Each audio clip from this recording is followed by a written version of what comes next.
Днес ще се занимаваме малко с тази бормашина. Тръгнахме да я обслужваме, наляхме масло. Маслото се налива ето тук отгоре.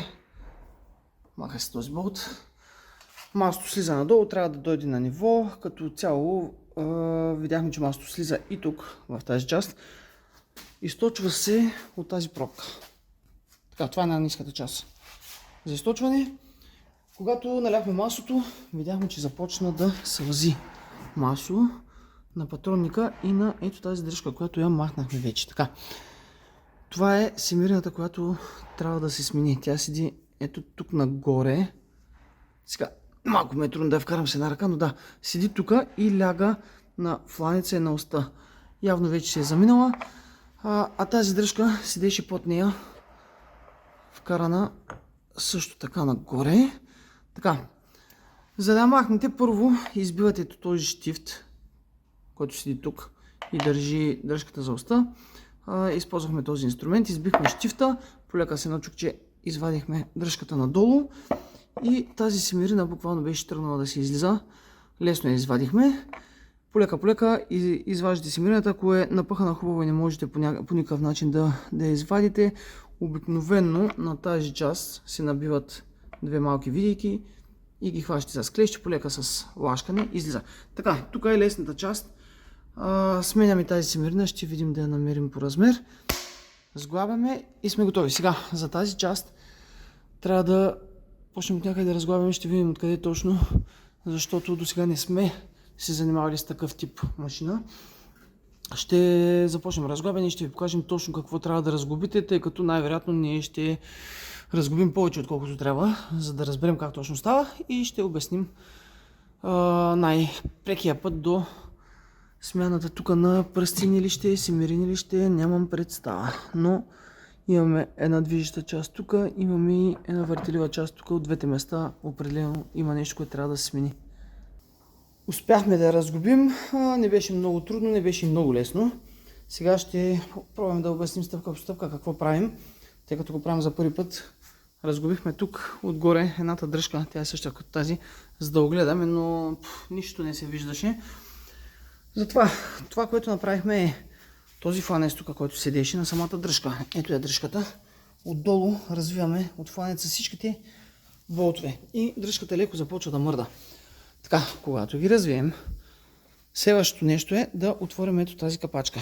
Тази капачка реално е вътре с пружина. Вижда се засечката. Тя седи на ето това колело.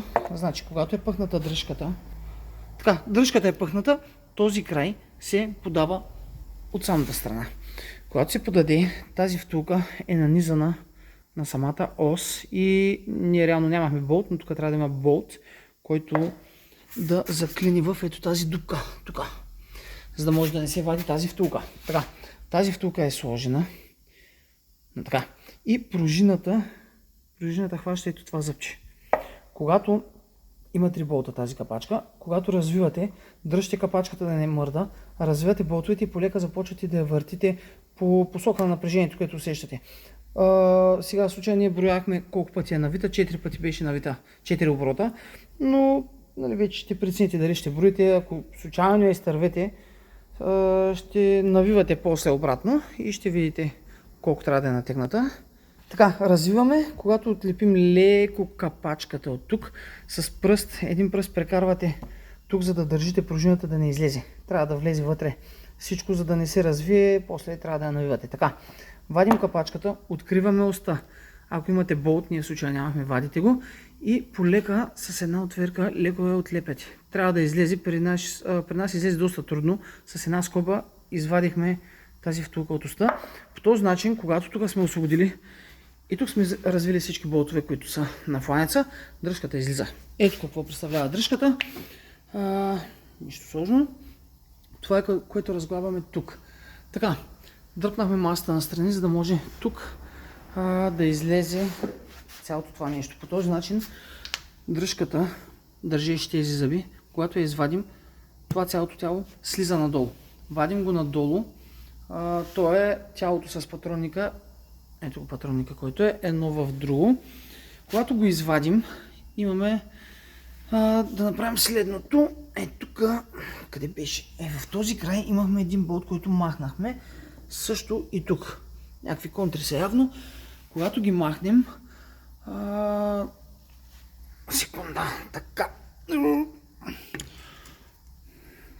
Сега този лагер по принцип е надолу набит. Имаме от горната страна. Сега ще ви ги пусна просто така, защото са извадени. Тази част беше тук и тази се навива върху ето тази част тук. Нали, тя се прикарва. Ето къде се прикарва надолу. Слизат тук. Когато вече, нали, остае пъхната с целия патронник, слагаме тази гривна, затягаме гайката и просто едно зъбче, ето какво е.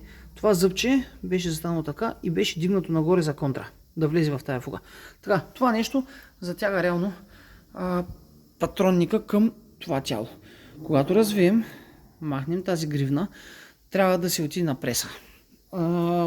Може да успеете и с чук, не знам дали ще стане, но така излиза. Вадим уста, вече когато сме махнали контрата горе.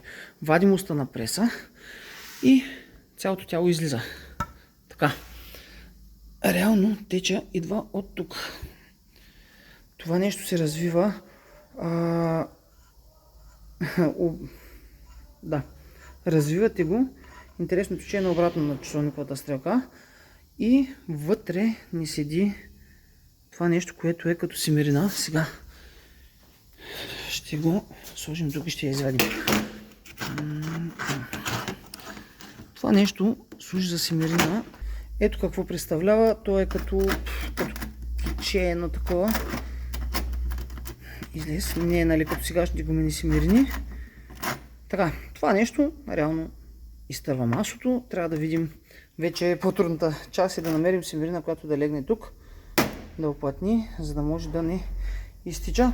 Общо взето това е, не е много, не е толкова сложно, просто отнема време да се разгуби. Значи сменяте там семерината, сменяме на долния лоз, който видяхме вече семерината, сглабяме наново. Тук мислим да махнем тази гарнитура, тъй като тя е доста стара и ще намажем с силикон за оплътняване. Да не излиза тук масло. И така по обратния път сглабяме всичко.